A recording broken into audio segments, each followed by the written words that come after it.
Press Secretary Haji Farouk Chirunda at State House Entebbe. The meeting follows the death of Miss Gladys Aliinza, the wife of Haji Chirunda, who died in a fatal motor accident in Luka district on the 27th of June 2024. During the meeting, President Museveni officially mourned with the family of Haji Chirunda, where he extended condolences to the family for losing a wife and a mother. The president also commended Haji Chirunda for being a dedicated public servant who serves with commitment. President Museveni further pledged that he will offer all the necessary support to the children of Haji Chirunda and his late wife. During the burial ceremony last month that took place in Lambala village in Luka, President Museveni said the NRM party had lost a loyal cadre and a great mobilizer.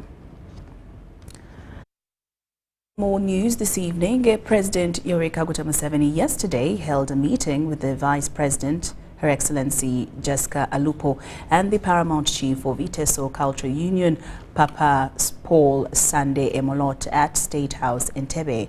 During the interaction, the Vice President shared with the President that Uganda has been endorsed to host this year's Ateke Cultural Festival. We have more details in this report.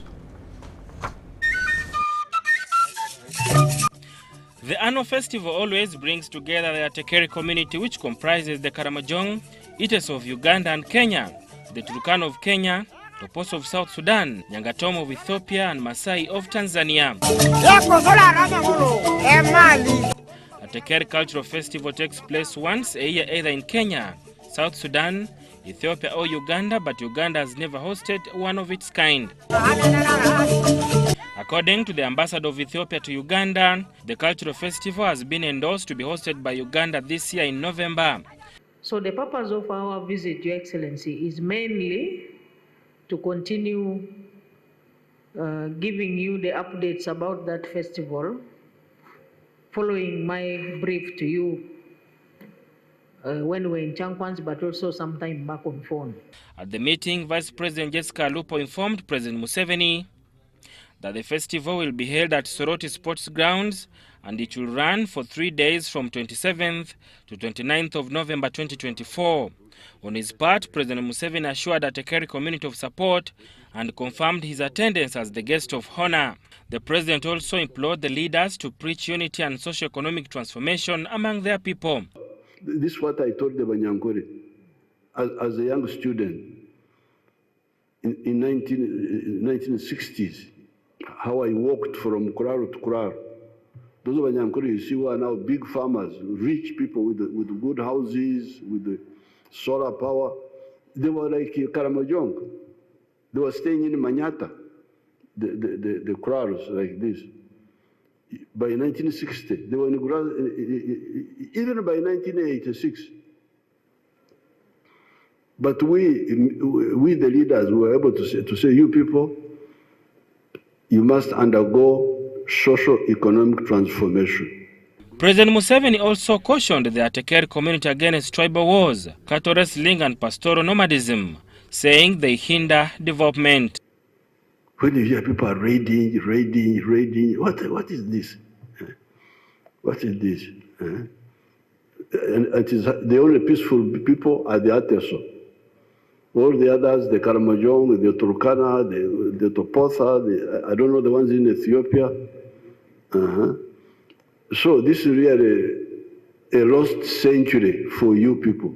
Meanwhile, Papa Sande Emolot appreciated President Museveni and the government of Uganda for the continuous support towards the cultural institutions in the country. You have made us very proud, Your Excellency, in Teso. First time in the history of Uganda that we have appointed a vice president. We have got a speaker and many ministers. These are not Teso, they are my children. Thank you very much.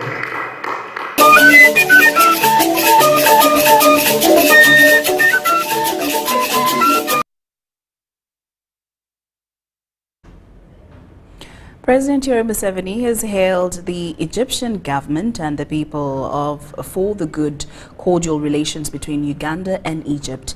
The president's message was delivered by the Prime Minister, Right Honorable Robina Nabanja, during the celebrations of the National Day of Egypt that took place at Sheraton Hotel in Kampala. Yeah, exactly. So then we start. In a speech read by the Prime Minister, Robina Nabanja, President Museveni hailed the Egyptians for their rich history that stretches back from the pyramids of Giza to the rich cultural and intellectual achievements of ancient civilizations. Egypt stands as a testament to human integrity and perseverance.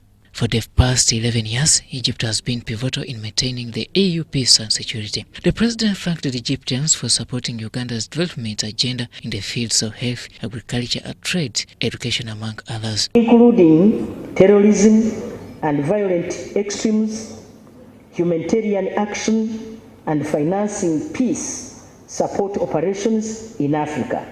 Uganda appreciates the important role played by Egypt in training collaborations in the field of counterterrorism with the aim of enhancing cooperation in the fields of defense and security between the two sister countries. On the other hand, His Excellency Monzal Salim, the Ambassador of Extraordinary and Plenipotentiary of the Arab Republic of Egypt to Uganda, commended Uganda for its brotherliness and cordial relations.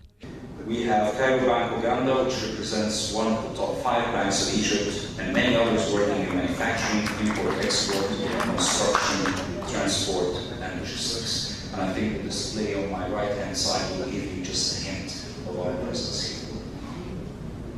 Honorable Ministers, Egypt and Uganda enjoy a fruitful and long-standing history. We share resilient and cemented relationships. We have carried severe burdens together and overcame extreme challenges. These must motivate us to strive towards further development and cooperation as partners in business. 23rd July every year, Egypt marks the anniversary of the Egyptian Revolution of 1952, which led to the declaration of the modern Republic of Egypt, ending the period of the Kingdom of Egypt. Several ambassadors from different countries, ministers and other diplomats graced the National Day.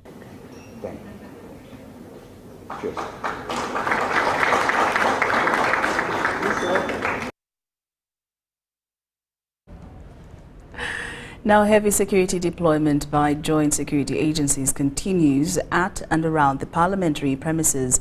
The security deployments are particularly tight in these areas as they are potential targets for the March to Parliament protest activities organized by activists and civil society organizations, among others. Access to these government institutions remains limited, with identification required for entry. Joint Anti-Terrorism Task Force, police, and other security agencies have maintained their presence at the parliamentary premises for the second day, following the anticipated March to Parliament protests over corruption and other incidents from the August House. With barricades and roadblocks set up, accessing routes to parliamentary premises and other government institutions requires identification. The deployment around the parliament have caused inconveniences to those doing business in this corridor. Sinzira cyenda bye nkera ya rero dutuseho ngaffe we duparkinga aho abasirikare nga batugobyewo ebye ntambura byo bye kutemoko kubakata abantu bona batidengere kibuga bamanyi nti wale akavuye wale kekarakaso kati warandingide yona natwa kasente atya kurumi yingire kibuga. Those without valid identification were seen being redirected to alternative routes. While some people say this has caused inconvenience, some members of parliament support the initiative, noting that it is necessary at this moment. Where demonstrations are involved, you may have those whose intentions may be different from those who peacefully want to demonstrate by presenting themselves and also their petitions to be heard. So yes, we will accept and adhere to the security instructions and guidelines as far as accessing premises is concerned. Security operators, they do their work. And so here we enjoy it. Just move freely. there's nothing here. If you not do anything, they cannot touch you. Unless you break the law, then they can do something with you. The civil activists organizing this protest have been urged to present their petition to Parliament in an amicable way. Also having intentions and petitions to present as demonstrators, let them come in a civil way, organized way, peacefully, and their petitions will be received and processed accordingly. Away from the heavy security deployment at the parliamentary premises, downtown Kampala continues with business as usual, with most residents seeming unbothered by the ongoing situation. Some security personnel operating in downtown areas were seen sitting under trees or communicating with other colleagues, revealing a calm environment. The situation remains relatively calm in the city, with minimal disruptions of traffic and trade. Justin Akami, UBC News in Kampala. Thank you, Justin. Now, the security agencies have raided Hotel Eliana in Ntinda in search of orchestrators of the March to Parliament demonstration. Now, in this intelligence operation, at least 10 people have been rounded up in the hotel. These allegedly have called for a press conference in preparation for further demonstration strategies. They are expected to be arraigned in court tomorrow for further proceedings.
Now, more 16 suspects who were arrested during the protest of March to Parliament yesterday have been charged and remanded to Luzira government prison.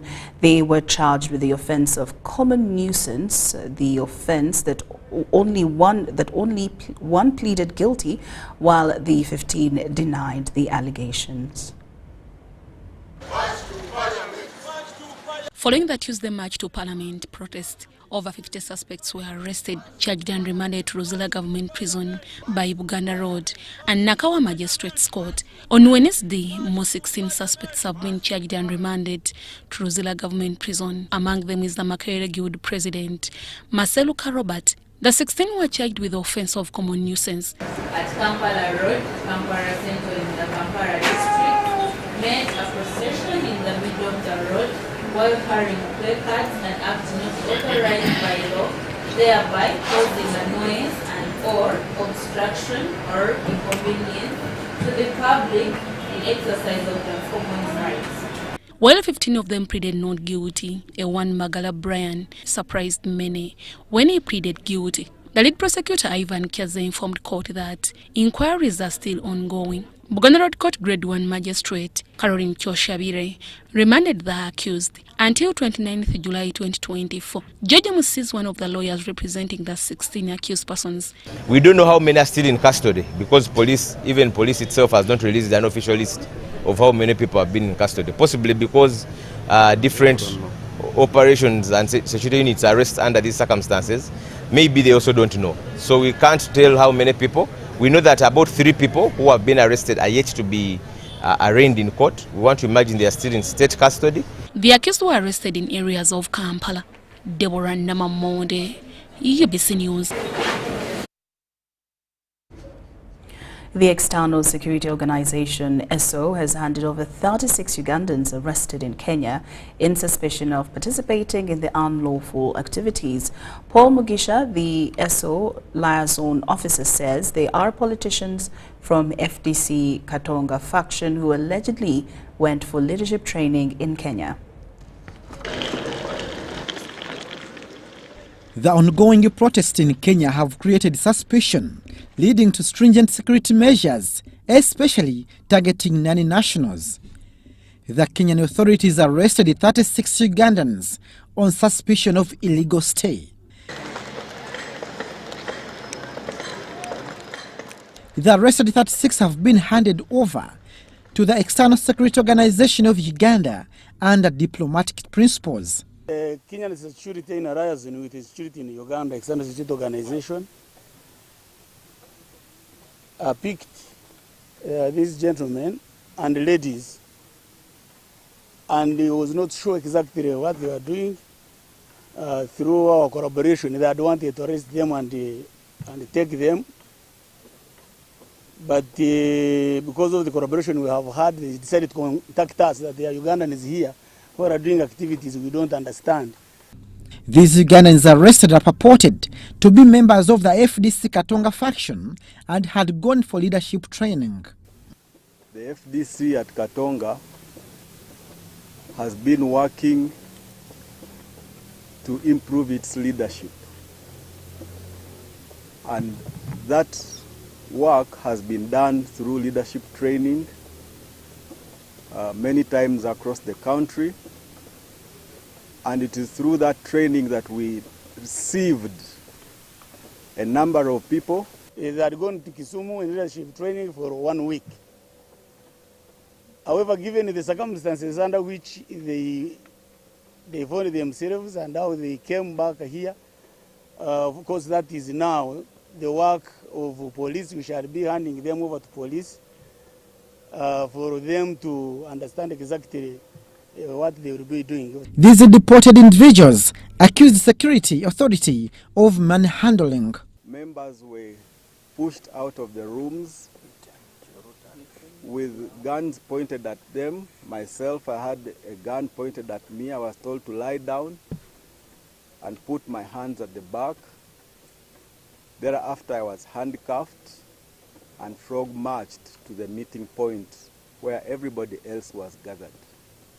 We were put down and forced to lie facing down. I'm Wakabi Adab, the district council of Sakira, Sabukaunte, Maige district, General Secretary, FDC Katonga of the district. As we talk, we don't have phones.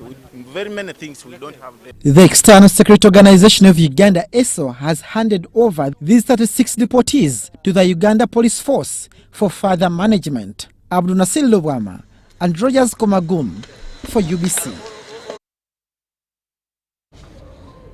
Well, UBC News Tonight takes a very short break, but return with more stories after these messages.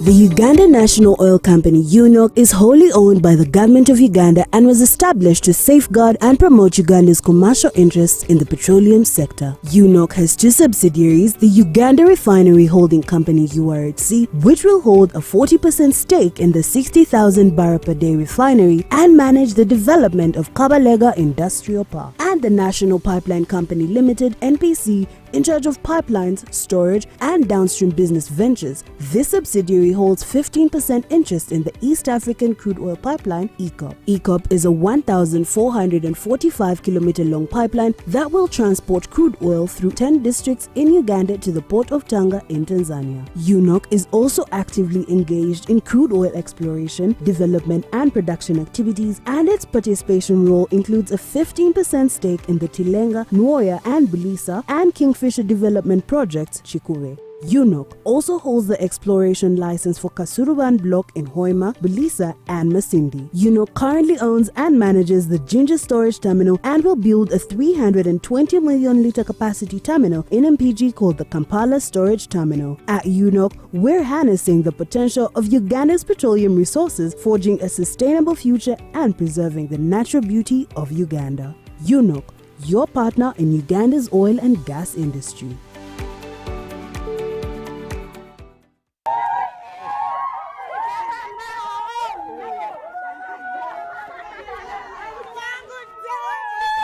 Amanya gange nze Namtebi Sharon nga nkolera wano wennyini Saka Kirombe oba Makindye.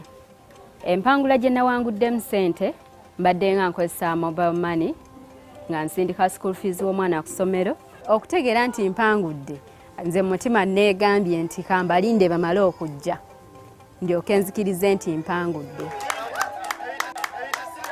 Kyenyinza okubagamba nti si byabafere weewaawo abafere gye bali naye ennamba eri emu yokka era bw'eba ekukubidde omanya eyo si yabafere.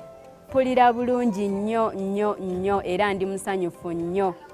Naye MTN mobile money mbebaza nnyo mwebale nnyo mwebalire. Together we're unstoppable.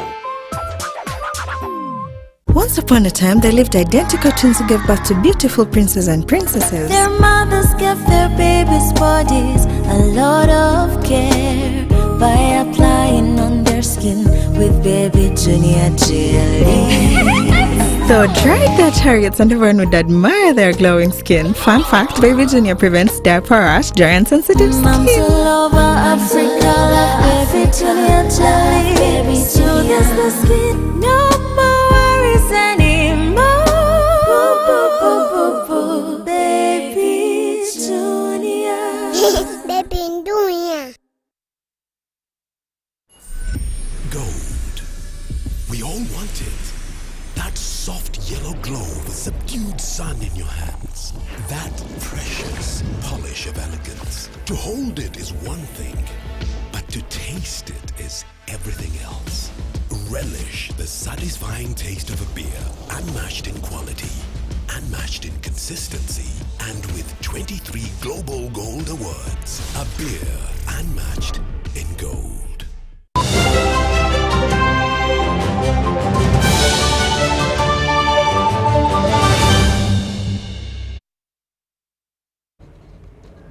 Welcome back from that break. 9 more news this evening. The Deputy Inspector of Government, Patricia Okidia Achan, has appealed to the youth to seek for constructive dialogue to address their concerns on corruption rather than the violent approach they are opting for. Whereas a section of the public is concerned with the creation of parallel investigation units under the watchful eye of the President in State House, the legally constituted institutions to investigate corruption are perceived to have lost their mandate. As Susan Nawonga reports, the Ombudsman says despite the duplication of work at play, government has many institutions that can facilitate checks and balances in the fight against corruption.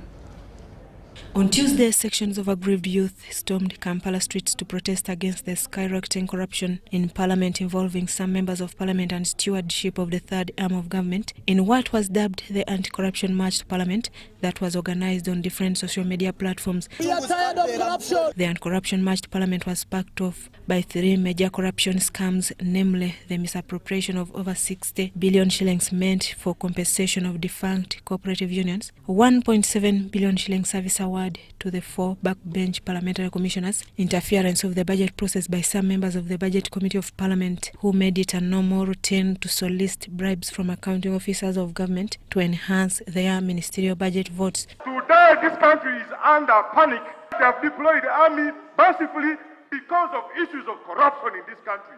Top on the list of demands by the protesters was the resignation of the Speaker of Parliament and the 4 backbench commissioners who reportedly shared the 1.7 billion shilling service award, among other concerns. In the recent Auditor General's report, several members of Parliament were implicated on corruption, with some charged and sent to Luzira prison despite failed attempts to secure bails. In response to the ongoing planned protests, the Deputy IGG has advised youth to take advantage of many government institutions to resolve their concerns rather than opting for violent protests. Rather go for the approach of dialogue and coming up with workable solutions rather than scattering the problems all over the streets in the name of demonstrations. We cannot get workable solutions through demonstrations, but instead they may end up, because of the anger, they may end up destroying what is there in the process of demonstration. Government has several initiatives geared towards fighting corruption, among which includes the anti-corruption dialogues, awareness campaigns, and anti-corruption agencies. So it is about swinging into action now. But again, we ask ourselves a question: are those institutions properly resourced and facilitated and strengthened to do their work?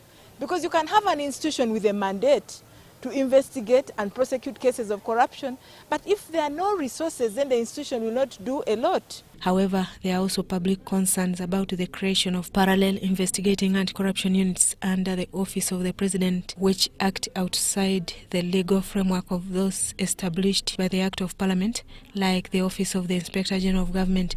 Dr. Patricia Achan downplayed the duplication, saying they collaborate with all established investigating units under the Office of the President to detect corruption and hold the corrupt accountable. Because we have got ability to even do joint inspections, joint investigations. We collaborate. If I know that the State House Anti-Corruption unit is already handling a case, why should I go there? But if I have information relating to that case, then I will give him to support it. Annually, the Office of the Inspectorate of Government recovers trillions lost to corruption through fake procurement processes and syndicated moves by civil and public servants. However, some of the stolen money has been recovered and returned to the Treasury. Dr. Patricia Achan says the Office of the Inspectorate of Government currently has over 6,000 cases of corruption under investigation and also those awaiting prosecution. How are we losing it? In both overt and covert corruption. People are absconding from duty, but they're being paid, you know? And corruption is just happening like that. While in Chankwanzi 2 weeks ago, President Yoweri Museveni echoed the burden of corruption in the country and asked the judiciary to place embezzlement under the category of offences that should not be considered for bail. The Office of the IG is in the process of expediting the Witness Protection Bill 2015 to protect the witnesses who volunteer to report cases and also appear in court. Section 4 of the Leadership Code Act requires every leader to submit a written declaration of his or her income, assets and liabilities once every year. Upon submission of the details, thorough verification is done, and those questioned for breach of the Leadership Code are sent to the Leadership Tribunal. Susan Naonga reporting for ABC TV.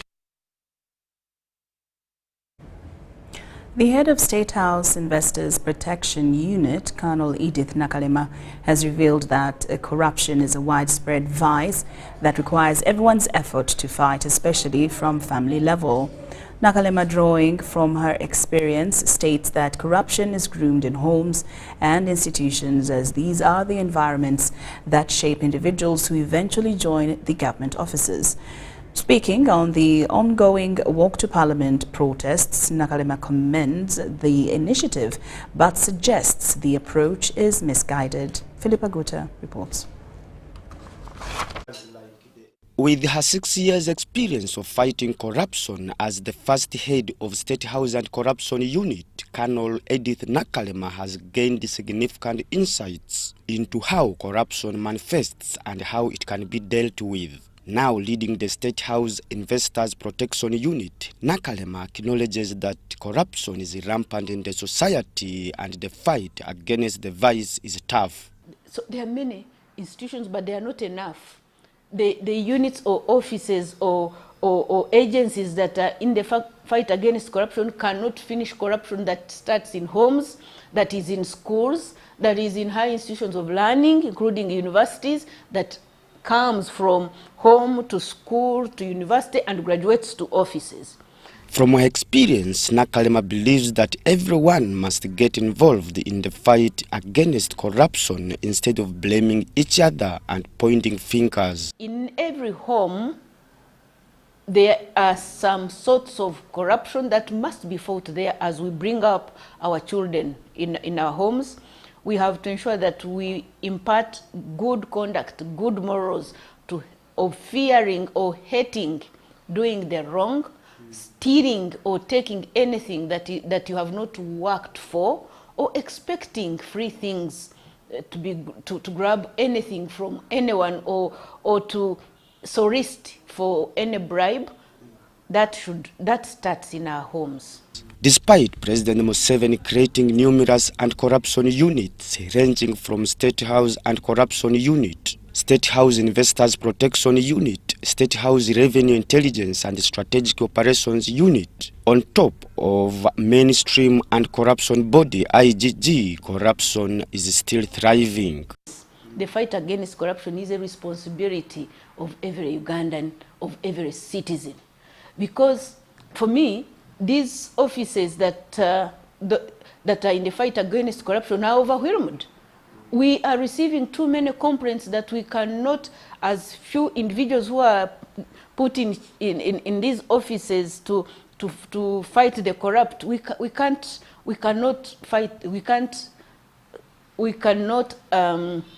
satisfactorily fight corruption, which roots from every home, from every direction. That's why we are saying we are doing our best. Speaking on the ongoing March to Parliament protests, Nakalema says it is a good move in fighting corruption, but with the wrong approach. The young people, we appreciate their concern. We believe that yes, they have a point they are raising, but the way they are bringing it up is wrong. They are supposed to organize themselves, have their, would one call it a petition. They should write their petition, address it to the one they want to address. In this case, I saw their hashtag has been March to Parliament. Let them have a written petition, request police to accompany them, a few, not because you can't come from every direction that you are bringing the same petition. That's why we are saying. Philip Aguta for UBC News in Kampala. The new leadership in sectoral committees has committed to fight corruption in the different committees by way of providing good leadership and promoting transparency. These had convened with the Business Committee of Parliament while receiving the legislative agenda of Parliament. The last round of designating various members and leadership of the sectoral committees ended yesterday. The Business Committee, responsible for setting the agenda of Parliament, convened with the leader of government business to discuss the legislative agenda, topping the matter of government bills.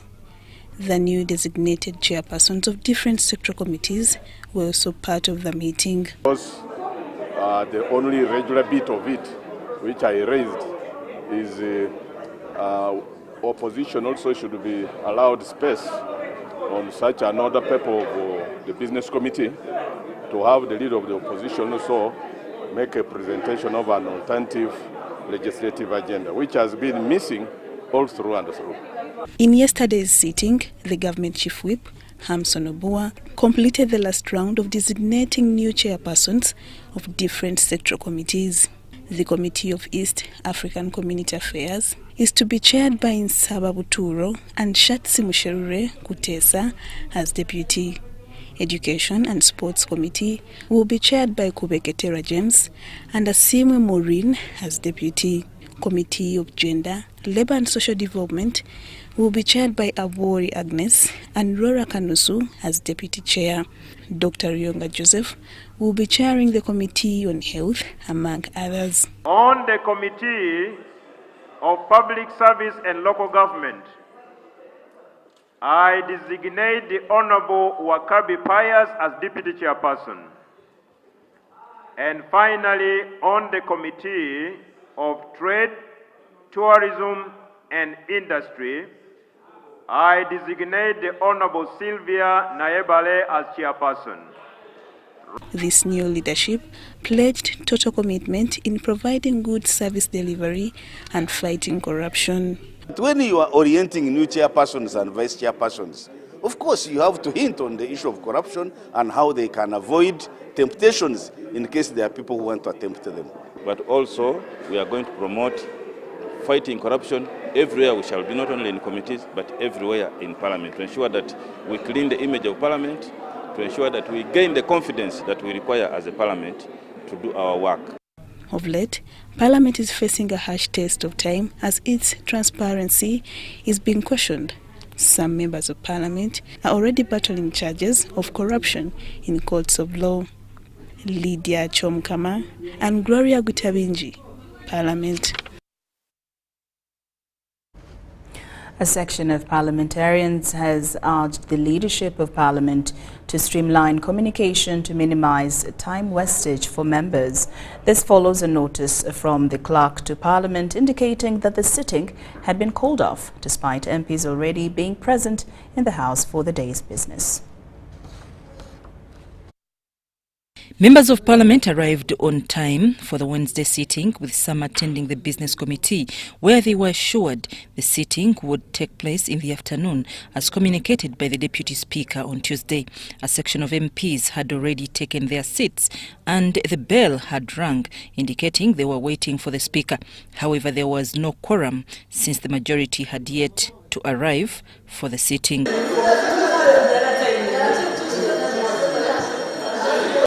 Some MPs who are still outside were surprised to see the Sergeant-at-Arms removing the walkway which the Speaker uses to go to the House. This was followed by communication about the calling off of the sitting, catching many MPs by surprise. For me, I'm feeling very disappointment. So next time, if there's some communications, will be communications very important. If there's anything, they should communicate us earlier so that we know today there's no sitting. Because it is now. But very often, and you know that here at Parliament, it is not the first time, it usually happens when the sitting is scheduled, and there could be emergencies with the presiding officer. Presiding officer, the leadership of the House has some issues to attend to, and it's not possible to sit. The best thing to do is to adjourn the House. The leader of opposition in Parliament, Joe Senyonyi, thinks the Speaker may have feared heated debate on Tuesday, which heavily focused on corruption. Across the board, we were saying, wait a minute, no, Ugandans want us to address these issues. Let us address them. So maybe they thought, let's first call off the House so that things settle a bit, or that kind of thing. No, they'll not settle. Kira Municipality Member of Parliament Ibrahim Semujonganda was equally disappointed with the development, stating it costs the government and taxpayers a lot of money. Casually call off Parliament just like that, after issuing order paper to say this is what we'll be dealing with.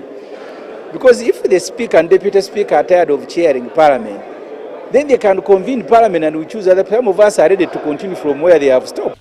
One member of Parliament mentioned he was ready to speak for the youth detained in Luzira to be brought to court as required by law. We would have wanted Parliament to prevail over the powers that be, to ensure that justice is dispensed to these younger people, because according to Article 29, freedom to picket or freedom to assemble and hold a peaceful demonstration is a mandate. Meanwhile, the censure motion signature exercise has gained momentum, with more MPs appending their signatures. Leaders, of course. Why target only individuals who are chairpersons and deputy chairpersons? You remove them and you leave the other ones. We are now saying those commissioners must be removed because they are also leaders. Leave this country better than what it is today.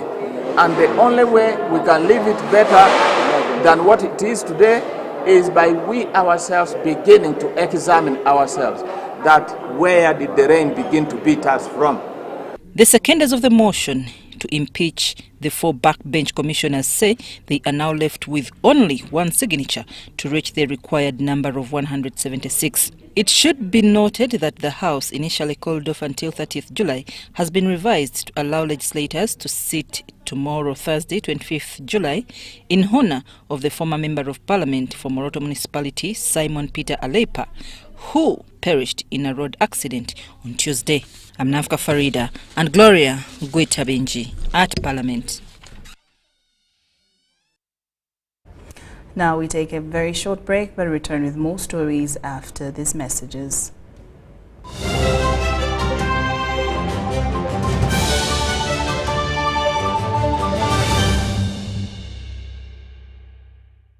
Predict the outcome of 10 football games and win big with tickets at only 500 shillings. Play for this Friday's draw to stand a chance to win big with Sports Stake 10.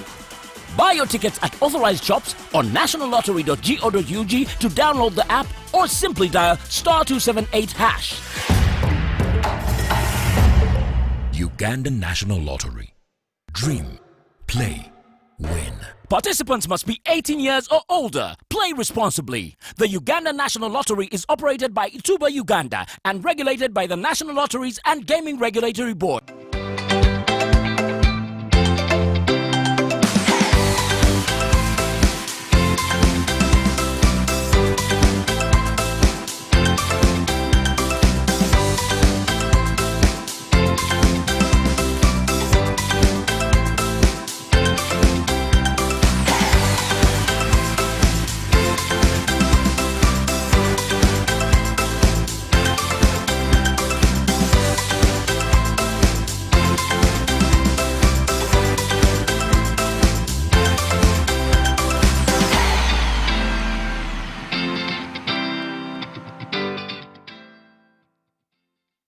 Where does it come from? That thing that makes us Ugandan. Some say it's in our history, in our culture, and in our hearts, in our warm smiles and vast miles of coffee.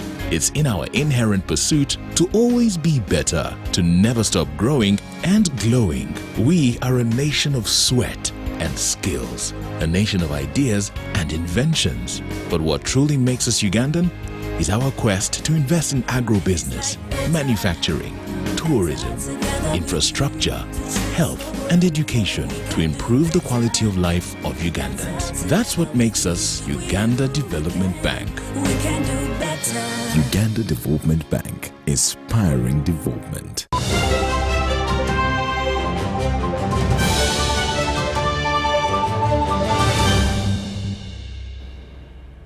Welcome back from that break. Now in more news this evening, President Yoweri Kaguta Museveni has granted an official burial to the late Alepa Simon, the NRM National Vice Chairperson for Karamoja, who passed away in a road accident on Tuesday, July 23rd, 2024. Alepa's body will lie in state at Parliament on Thursday, July 25th, and will be moved to the party secretariat for a vigil on Friday, July 26th. The President is expected to join mourners with the burial scheduled for Tuesday, July 30th in Napak District. On Tuesday morning, the NRM party woke up to the sad news of the death of the National Vice Chairperson for Karamoja Sub-Region, Alper Simon. It was with his body currently lying at Mulago City Mortuary, a tentative program has been issued by the Secretariat. That tomorrow, before Parliament, we shall have a service. Addressing media this morning at the party secretariat in Kampala, the party secretary General Richard Odong announced that the party chairperson, also President Yoweri Kaguta Museveni, has accorded an official burial to the late. We need to thank His Excellency the President of the Republic of Uganda, who is also the chairman of the National Resistance Movement Party, for according our colleague an official burial. And this is extremely exciting because even if it's in the bad period, we feel he's being honored well for the service that he has rendered the country. And Karamoja is a very strong region that supports the party deeply. And we feel this is a very good recognition from the chairman of the party and the president that we give our comrade, Honorable Alepa Simon, an official burial. Where he has served. Even when he was in Parliament, he was a member of Parliament on an NRM ticket. For members of the NRM party led by the party chairman, Yoweri Kaguta Museveni will convene at the party secretariat on Friday 26th July 2024 to mourn a colleague. So tentatively, we assume that the president will be here on Friday to pay his respect to our fallen brother. And we intend to keep the body at the party head office up to Saturday morning. So the whole Friday, the body will be here. We shall have SEC meeting in the morning in honor of their comrade. After SEC meeting, we shall have prayers. After prayers, we shall have vigils that will proceed up to late in the night. Then the body will be airlifted to Moroto district for a joint council session on Saturday 27th July 2024. The late Alpero Simon is expected to be laid to rest on Tuesday 30th July 2024. Robert Onyango, UBC News. Now, in a bid to improve the handling of human trafficking cases, the Office of the Director of Public Prosecutions has launched the dissemination of standard operating procedures for investigating and prosecuting such cases. The launch event took place at the DPP's office in Kampala. 89 human trafficking cases registered, 338 involved sex trafficking, 173 labor trafficking, and 78 unspecified. Given the rising number of human trafficking cases in the country, the Office of the Director of Public Prosecutions developed the standard operating procedures on the investigation and prosecution of cases of trafficking in person. Following their initial launch last year, the DPP's office has now begun disseminating these procedures to prosecutors and other stakeholders. I want to take this opportunity to launch the SOPs. Jane Francis Sabodo, the head Office of the Director of Public Prosecutions, explained that the standard operating procedures are designed to guide police and prosecutors on how to cooperate during investigations of human trafficking cases. I can say that we were still prosecuting cases. But I just want to say that with the SOPs, it becomes more focused and more organized. And definitely you will have more numbers, because when I look back before the SOPs, you'd think that even this one, it is mostly, I think it helps mostly the investigators when they go on in the field. Abodo expressed concern over the increasing human trafficking cases in the country, noting that some individuals become involved unknowingly. She called on stakeholders to embrace the launched SOPs, confident that they will aid in handling human trafficking cases more effectively. Human trafficking, particularly the prosecutors and the investigators, to embrace and implement these SOPs. Like we said, they're organic.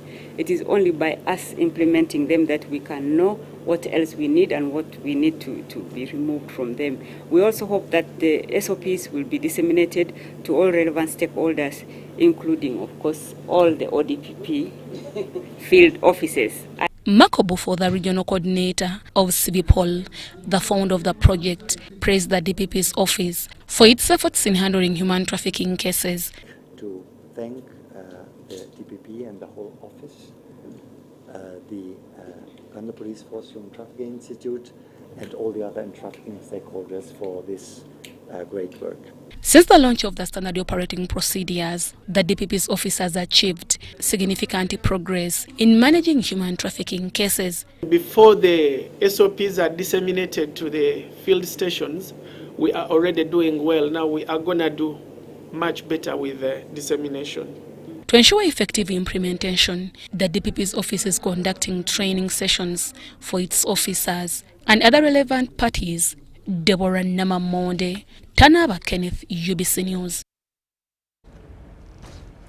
The General Secretary, Uganda Cooperative Alliance, Ivan Asimwe, has appealed to the government registrar to amend the Cooperatives Act and make provisions for less than 30 members to be registered in a cooperative. Asimwe was addressing a gathering of housing cooperative unions where 3 land titles were handed over to 3 cooperatives to enable them to acquire decent housing. Betty Nachiberu is a chairperson of Kwefakwa Housing Cooperative in Bujoko. She and her fellow members say the poor living conditions in which they were pushed them to merge and save funds so as to acquire their own homes. So nga fena buli omuntu kyanoonya kubeerako kufuna wasula. Kati ffe ne tusevinga sente zaffe mpola mpola kwekwatagana ne kitongole bakiyita Shed Settlements Alternative.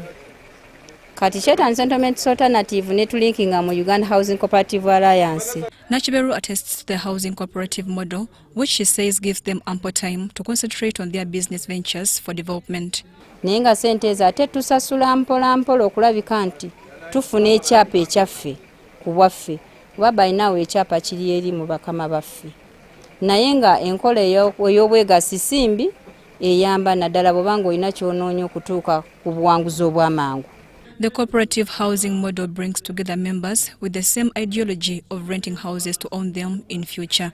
The General Manager of Uganda Housing Cooperative, Nathan Lwanga, underscored the importance of cooperative models in addressing housing challenges and fostering economic development. For this particular housing cooperative, they have a payback period of 30 years.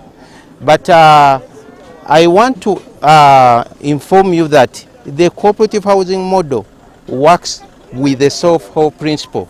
So we don't expect people to come and construct for us houses, but through our self-help we mobilize the resources and we pay for these houses.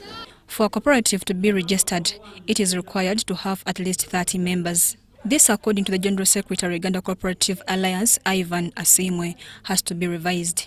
So we want the registrar, the government to consider housing cooperatives as unique cooperatives so that they can even be registered even if the members are less than 30. So we are going to use this law, this section, and our mandate as Uganda Cooperative Alliance to engage the office of the registrar so that at the end of the day we have housing cooperatives registered. In attendance was the Director Housing and Urban Development at the Ministry of Lands, Housing and Urban Development, Dave Kayanga, who reaffirmed the ministry's commitment to ensuring affordable and decent housing for everyone. But as the ministry, we have gone ahead to digitalize or computerize the land information system. We have a land information system, which means that any land which is registered must be captured on the National Land Information System. And for those people who want to search and establish whether the land they are buying is genuine, the land they intend to buy is genuine, you can come to our ministry and you do what we call a search. To crown that day, 3 land titles were handed over to 3 cooperatives to start their journey of getting their homes. Uganda's housing situation is characterized by inadequate homes in terms of quality and quantity in rural and urban areas.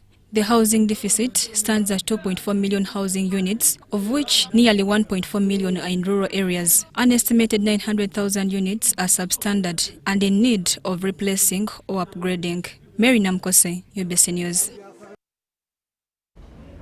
3 families in Nyabushozi County, Chiruhura district are embroiled in a life-threatening land conflict and are seeking government's intervention and protection against land grabbers.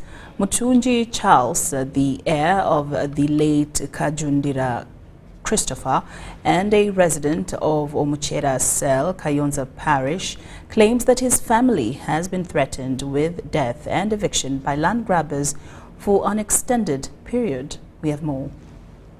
Umwaka gwa 1990 bakantahira bayita mukazi wanjye batumwa n'umukono bayita mwishiki bayita mushije. In 1999, Amda Silence allegedly attacked Mutunji Charles's home, resulting in the death of his wife, a housemaid and a male laborer.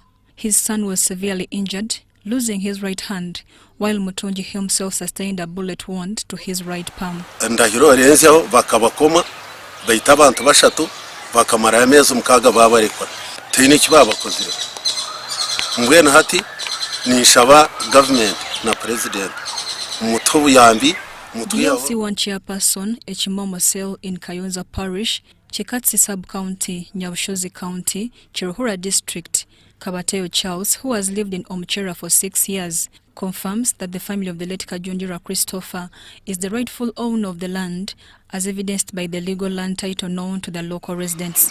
Tukaturaho munonga twineho n'amatongo ashatu twabetiryaho Christopher Kajundira ubutahe buyabera hire tata yamugambira kuza kuronda handi twarga mu mwaka gwa 9 na mushanju kaga na mushanju nini twaza omukimomo umwanya ogutwahirwa kabanda. He expresses surprise at recent rumors that unknown parties are attempting to claim ownership of the land, which is located in Omchera and borders the land of the late Bishop Kosia Shalita in Akenombero, separated only by a wetland. Urugobu habaho kubonabona kwingi abantu babatera babarazo mu kishaka babingente umwanya bagenda. The LC2 chairperson of Kayonza Parish, Chekatsi Sub-County, Nyabshozi County, John Katama, supports this claim and affirms his awareness of Kajundira's land ownership. Katama is concerned that the same group causing conflict with Bishop Shalita Kosia's family is now also targeting Kajundira's family, exacerbating insecurity in the area.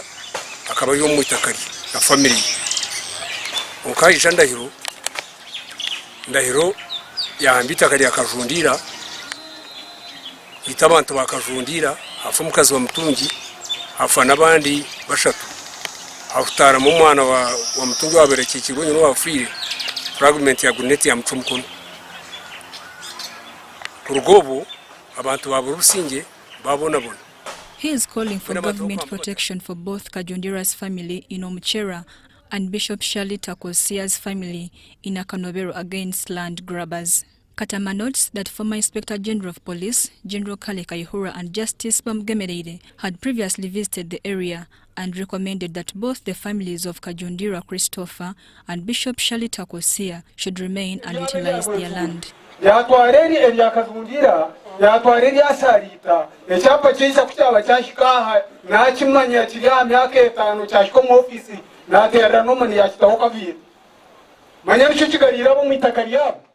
Mary Namkose, Fred Anyine, UBC News.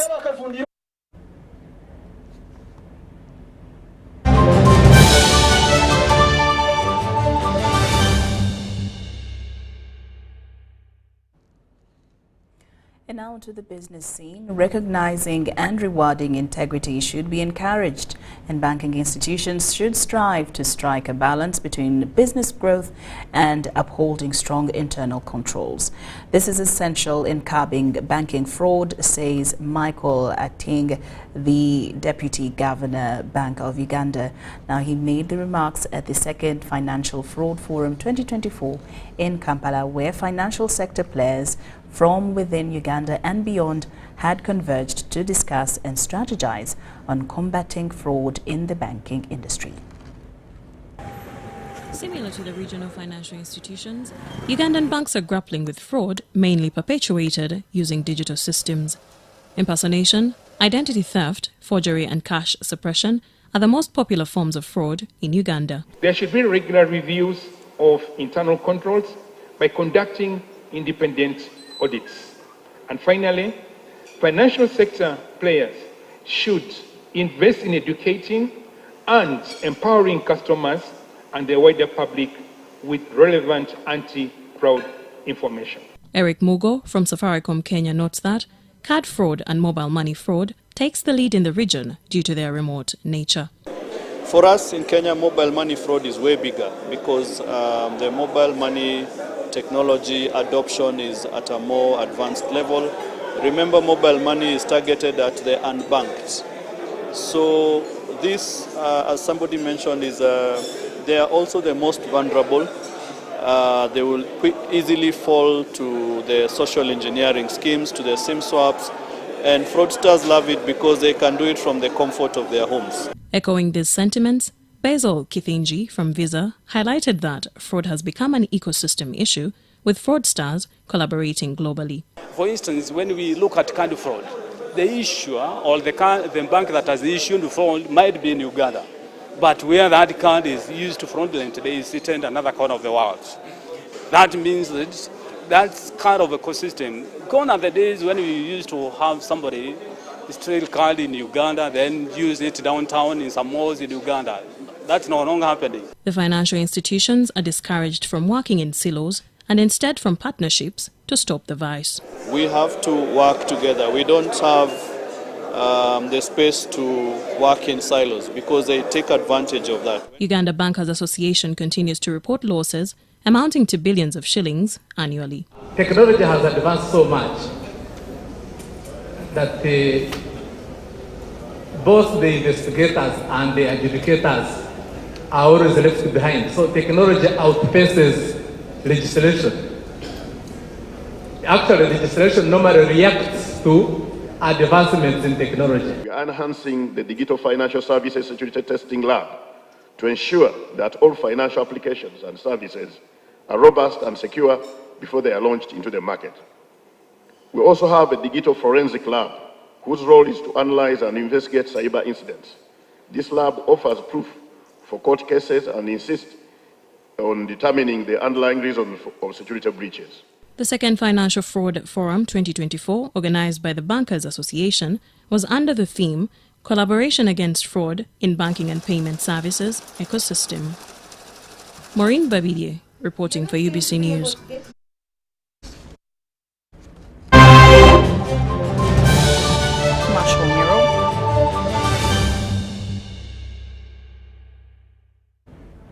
And now into the world of sports. The American Football Federation of Uganda has unveiled their new national team head coach in Shelley Dillon, who is an experienced coach from the United States of America. The revelation was made this morning at the Excelsis Garden Hotel in Chisasi. Marshall Miro with more. The American Football Federation of Uganda has officially unveiled U.S. coach Shelley Dillon from California at Excelsis Garden Hotel, Kisasi. The coach has been given a contract of 3 years with an obligation of extending his contract according to the performance. Coach Shelley Dillon, aged 52, spoke about his coaching journey after attaining his new position. When I first saw that there was American football going on in Uganda, I was very surprised. And so I reached out and I got to meet Coach Steve, and we've had a very good relationship since then. And I'm very proud that he's offered me the chance to develop this team in Uganda, and we'll do our best to make it a successful endeavor. I'm also really excited about the fact that, you know, football, American football, it can be a sport where you need a lot of equipment, you need a lot of money to play the sport, and it does have some danger to the sport. He promises to deliver as expected, hinting on ensuring that the national team qualifies for the Los Angeles Olympic Games in 2028. So the first step is going to be the combine. So we're looking to bring in as many players as we can, evaluate them, and select the ones we want for the national team. Step 2, we're developing the flag football, so we have a lot of events so we can work with kids to get the sport growing generally. And then the third step, the major step, is going to be the preparation for the game. While here, the president of American football in Uganda, Stephen George, mentioned sporting talents for the past 3 months and has scouted the best players. Stephen George justifies appointing a new head coach after a disappointing performance against Kenya from the national team recently. We diagnosed the problems we had in the previous games that we had with Kenya. We knew what our problem was, and I think it's time to fix it. And I think we're on the right trajectory to ensure that we get the win this time around. And of course with Coach Shelley, as I've said, with his expertise and experience, with the right training and mindset for the players, I think we shall get the win for Uganda. American football is a sport that is famously played in the United States of America and Canada and is simply referred to as football, which is played with a prolate spheroid, oval-shaped football. Mashamiro Victor, UBC News. And with the story, UBC News Tonight comes to an end. Thank you so much for your company. We do appreciate you. We'll leave you with tomorrow's weather forecast with Kutesa Millie. Millie, what do you have for us tonight? My name is Kutesa Millie with your weather update. We are still having Light thunder showers dominate most parts of the country, but mainly the central and the northern sector. Seeing the satellite picture, we're having the rainbow hovering over the northern sector, bringing us those moist winds that we're having that side. Nevertheless, the other areas are experiencing rainfall due to the moist winds that are blowing from Congo airmass in combination with the moist winds that are coming from Indian Ocean, combining itself within Uganda, bringing us the moist winds and the wet activities that we're having later. Tomorrow morning, expect to wake up to a bright sunny day. Parts of the central, Nakasongola, Mubende and Masaka, apart from our capital city Kampala, we expect to wake up to a light shows. Moving to the eastern, we are having sunny intervals dominating the morning hours. The western stretch, sunny intervals is expected up towards the northern sector. Afternoon hours, we are seeing a difference in the temperatures, and the rainfall is expected to dominate most parts of the central, more especially in the Nakasongola region towards Mubende.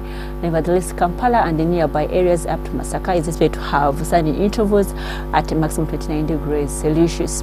Moving to the eastern, during the afternoon hours, we are seeing thunder showers dominating most parts of the Salty at a maximum 30 degrees Celsius. Toro and Jinja with sunny intervals at a maximum 29 degrees Celsius. Moving to the western stretch, in the afternoon hours, we are seeing a pickup of light showers dominating most parts of Masindi and towards Kasese at maximum 30 degrees Celsius. Kasese, Masindi with 29, Mbarara with sunny intervals at a maximum 29 degrees Celsius, but Kabale with the lowest of 25 and sunny intervals. The northern sector, as I told you before, we are having rains dominating that side at a maximum 29 degrees Celsius across Karamoja regions towards Chitugum, Guru, Lila with the 28 and Arua. Moving out of Uganda to one of the 50s across the globe, we are forecasting sunny conditions across Dubai at maximum 41 degrees Celsius and Cairo with a 42, but Nairobi with showers at a maximum 23 degrees Celsius, London with cloudy conditions and light rains at a maximum 19 degrees Celsius. Thanks for tuning on UBC. I remain Kutesa Mili. Stay tuned and see you tomorrow.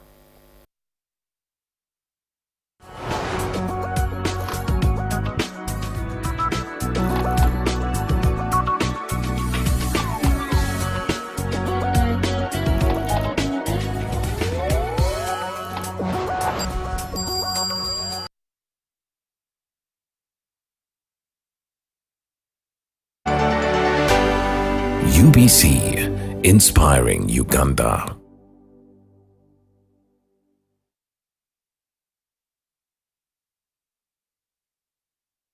Predict the outcome of 10 football games and win big with tickets at only 500 shillings. Play for this Friday's draw to stand a chance to win big with Sports Take 10. Buy your tickets at authorized shops on nationallottery.go.ug to download the app or simply dial *278#. Ugandan National Lottery. Dream, play, win. Participants must be 18 years or older. Play responsibly. The Uganda National Lottery is operated by Ituba Uganda and regulated by the National Lotteries and Gaming Regulatory Board. Gold. We all want it. That soft yellow glow of a subdued sun in your hands. That precious polish of elegance. To hold it is one thing, but to taste it is everything else. Relish the satisfying taste of a beer, unmatched in quality, unmatched in consistency, and with 23 Global Gold Awards. A beer unmatched in gold. Radio 7 masindinga bulijjo egenda kujjanganya emyaka 3 mu nsike nga 3/8/2024 mu kisaawe ky'e Masindi anti Lwata Mabaale. Hey, what's up? This is Ed Kenz. We're celebrating a Radio 7. Yakamala emyaka 3 ng'etuweereza Lwata Mabaale Masindi mu kisaawe. Come, let's celebrate. Eno Lwata Mabaale Sobodonkoni nga bulijjo nga bw'okimanyi ebyokulya n'ebyokunywa byonna bya bwerere ate kuletedde abayimbi ab'amaanyi Eddie Kenzo ne Big Talent yonna lukoba ku lukoba kwegata n'abayimbi b'e Bunyoro bonna tutandika ku makya tukigalawo ku makya g'enkeera okuyingira mu mutwalo gumu gwokka jangu onyenyegali b'enjole mu Lwata Mabaale anti nga Radio 7 ejjaganya emyaka 3 mu kisaawe e Masindi nga 3/8/2024 tusokawo n'ebyemizannyo omuli omupiira okubaka okudduka nga biwagiddwa Kijara Sugar Works now Breweries Solemn Sounds by Two Group. Everywhere you go, MTN. It's here again, the Women Business Expo 2024. Are you a woman and in business? Tassos Films invites you to a business expo showcasing all kinds of enterprises. There will be seasoned businesswomen from across the nation, coaching, teaching, and empowering fellow women on various business principles and sharing networks. Expect to learn, have access to financial clinics, financing opportunities, and a chance to showcase your products and services. Come 30th July 2024, all roads lead to the National Theatre of Uganda from 8 a.m. Did I tell you that entrance is free and all you have to do is visit her social media platforms for guidance or call 0785 70 6423. The Women Business Expo 2024 is sponsored by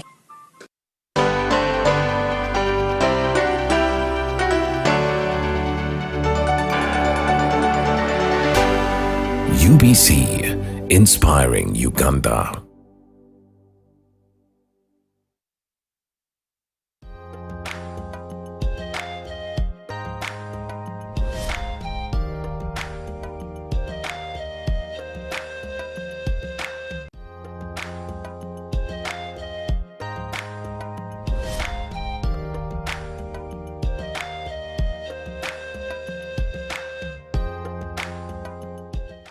Welcome to Super Soul Sisters. My name is Jamila Oluka and you're watching UBC TV Inspiring Uganda. In Super Soul Sisters, we make sure that we talk about those issues that women go through, the journeys of lives of women, what women do to make it in life, you know, the challenges women go through to be where they are like now and today. But before I bring in one of these most, special people that we brought in this show, I would like to give credit to Footsteps Furniture, which is located around Ginger Road, for giving us such a beautiful place. I would also like to extend my request to you who is watching that if you want a beautiful home, if you want to make your home that executive, please come to Footsteps Furniture along Ginger Road. There is enough parking and you can take a look at all these beautiful decorations, the set, from all over. So right now we shall be welcoming Dr. Anecho Irene. She has one of those doctorates that I believe that it's still new in Uganda, and bringing her on the show, I believe that some of the young people who are out there who want to, pursue education, learn a lot, go through a vigorous education system that you can achieve something, should learn from her. So let me give her the floor. You're most welcome to the show. Thank you. Thank you, and to our viewers as well. My name is Irene Namgenyi Anecho.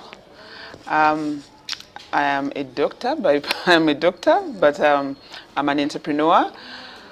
My doctorate is in energy business and entrepreneurship, and I got this doctorate last year from the Norwegian University of Life Sciences. I work with Makerere University Business School. I am a mother of 5 children. Wow. And I am a wife. And that is the most important thing to me, being a wife and being a mother.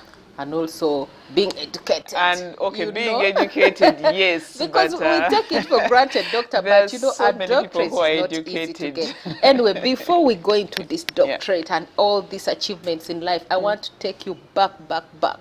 How was Irene before going to P1 or joining primary school? What was your life like? Irene was born and raised in Makerere. I grew up in Makerere. Makerere, there is a home that is opposite MBI Institute, some old home there, along Sapolokagwa Road. I think it's called Mukubira Zone. That's where I grew up from. And I started living there after the death of my mom.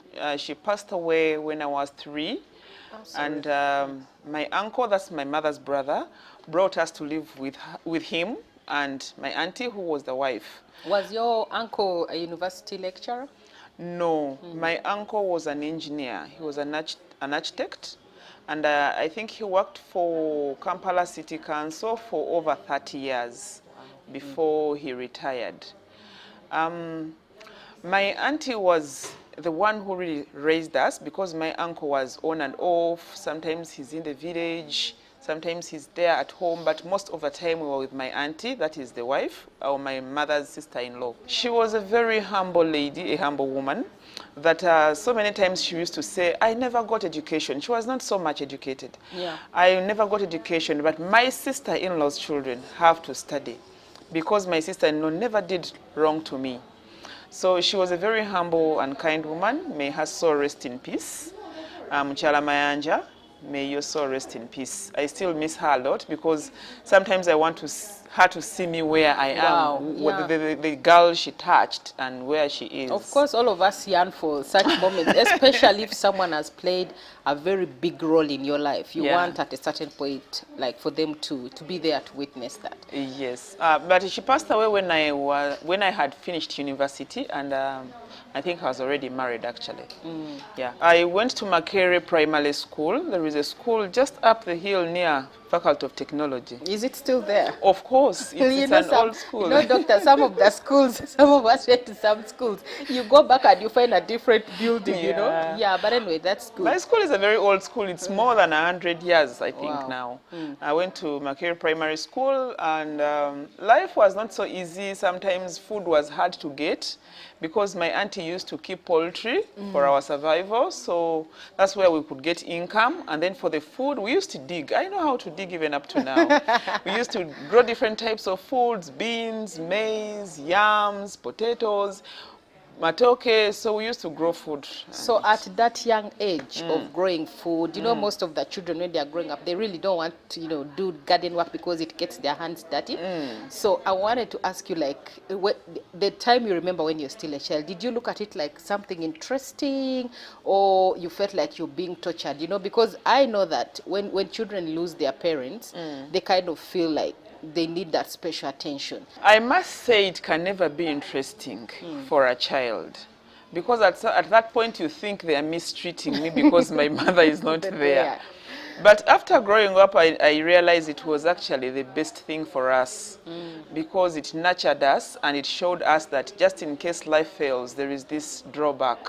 And today I do it with a lot of pride, because I know it served us at some point, and it can still serve me. Even when I don't have a job, I know farming can serve me. Because there are times we would go to dig, you know, when cassava grows and all the leaves are formed the canopy. And they swallow you, especially when you're still Exactly, they have formed the canopy. And you cast small hole and you're moving, and all the water that due in the morning is falling on you. You're from bed.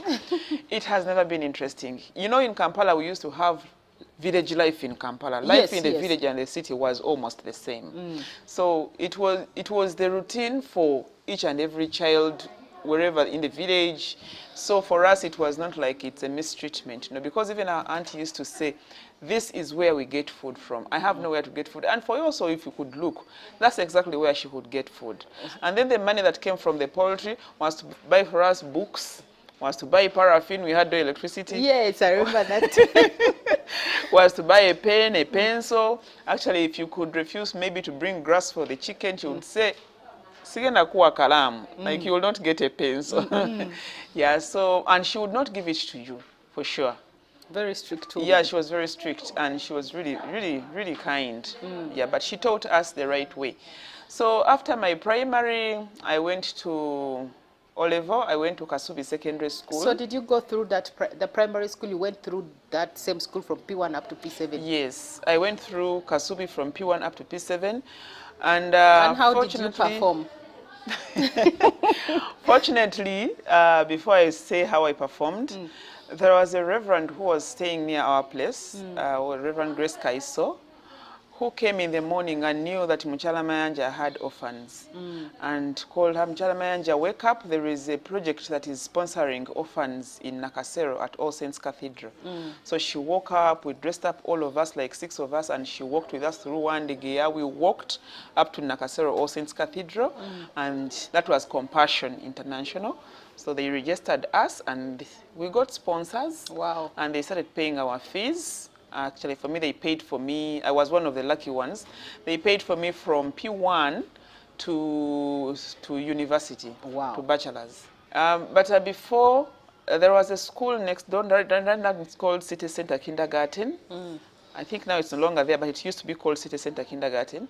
But before that school, there was like a small school called Makerere Infant School.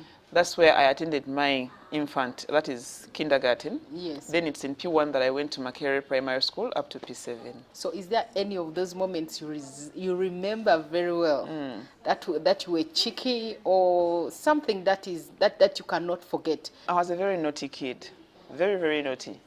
That they would invite my auntie at school all the time. I'm the one who climbs mangoes on the hill to get mangoes. I'm the one who climbs cocoa trees.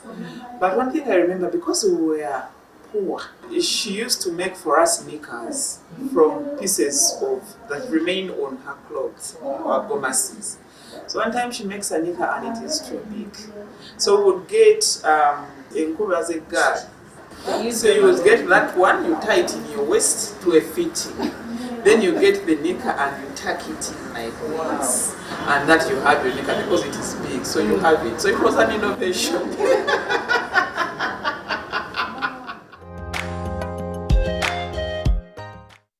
We had a headmistress who was our godmother actually.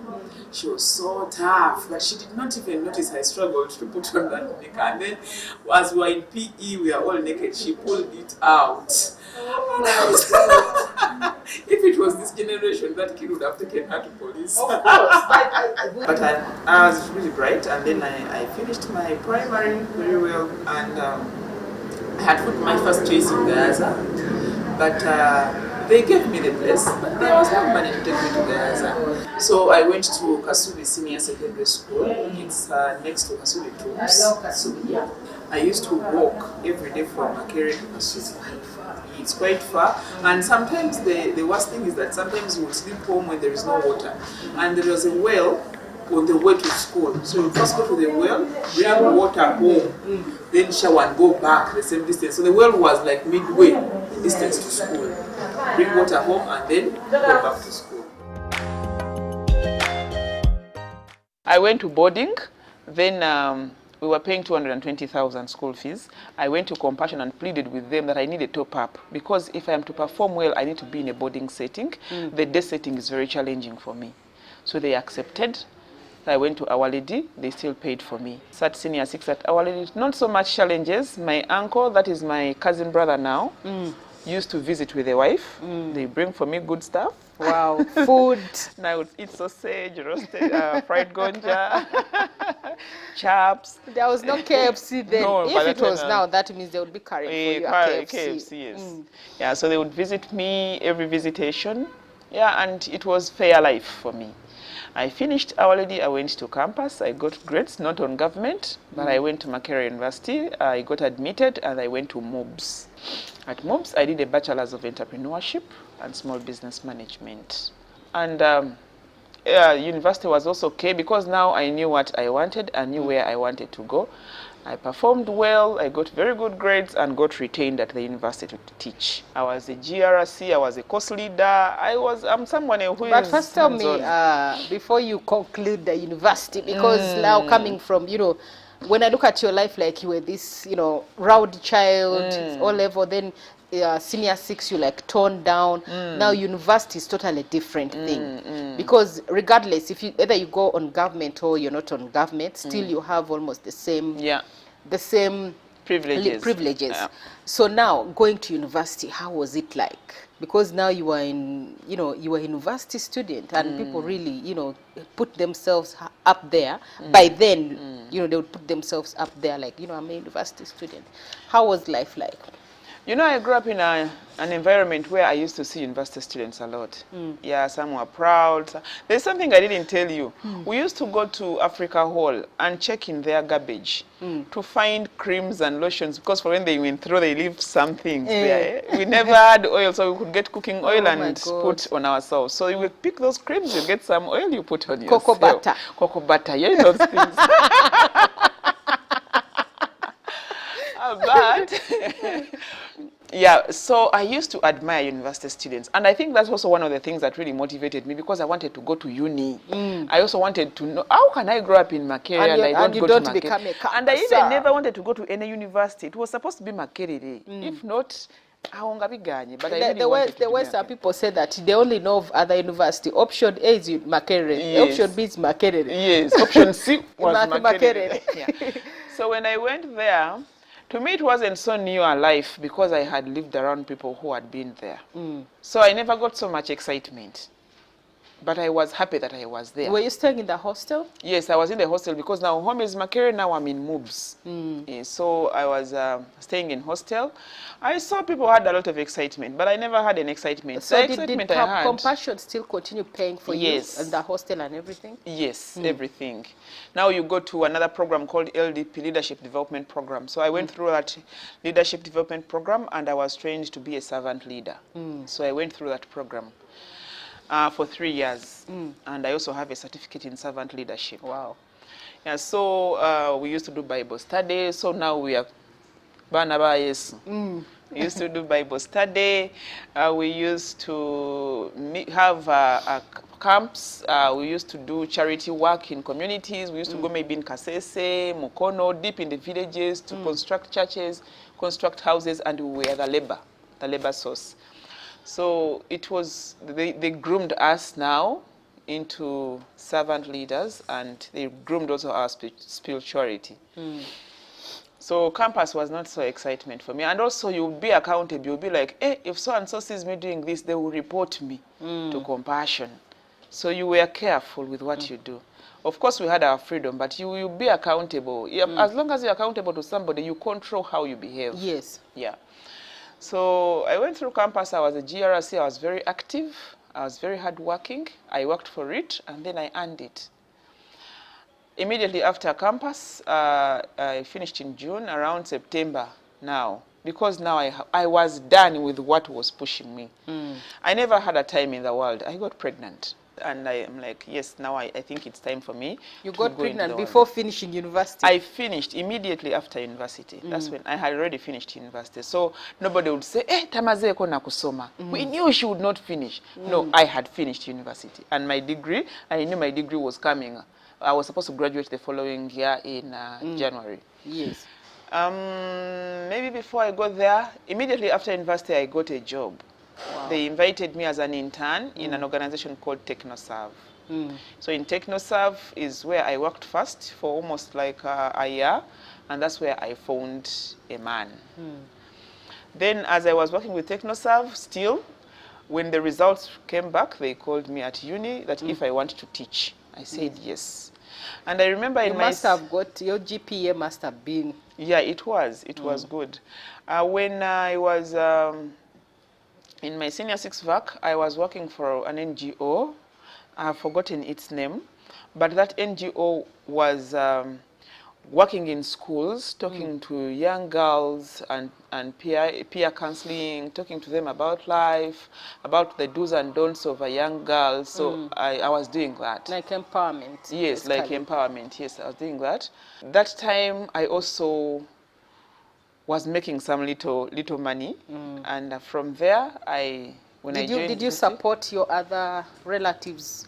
By then, was your auntie still alive? Yes, she was in my vac. She died after I finished campus. Oh my God. In 2013. Yeah, when I even had 2 kids already. What I was going to say, why I went back to the senior 6 vacation, there was a gentleman who was heading a school in Kampala here. I don't know the school, but he asked me, Irene, what are you doing? I said, I am in my vacation, senior 6. What do you want to do at campus? I said, they have given me to do entrepreneurship. Like, why didn't they give you education? Said, no, I don't like education. Then he said, whether you do education or not, whatever the course you will do, you will end up as a teacher. That's what he said. I said, why? Like, you are a teacher. Just, you're born a teacher if you don't know. Because I was doing the counseling in schools and he was watching maybe me. you can, when you talk to people, they can easily understand you. Yes. You're like that person. And then I was like, my mother was a teacher, my father was a teacher, my sister is a teacher. All my siblings and my relatives that are working are all teachers. So me, I will not be a teacher. Trust me, even our children are teachers. And me, I will not be a teacher. But I ended up as a teacher. Like he called it. So I finished campus. For now, the last 14 years, I work with Makerere University Business School. Cool. So I did my bachelor's in 2010. I graduated. I also went back for master's immediately. I graduated in 2012. And I stayed. I'm like, now I first need to be a mother. I mothered my 4 kids. You got married?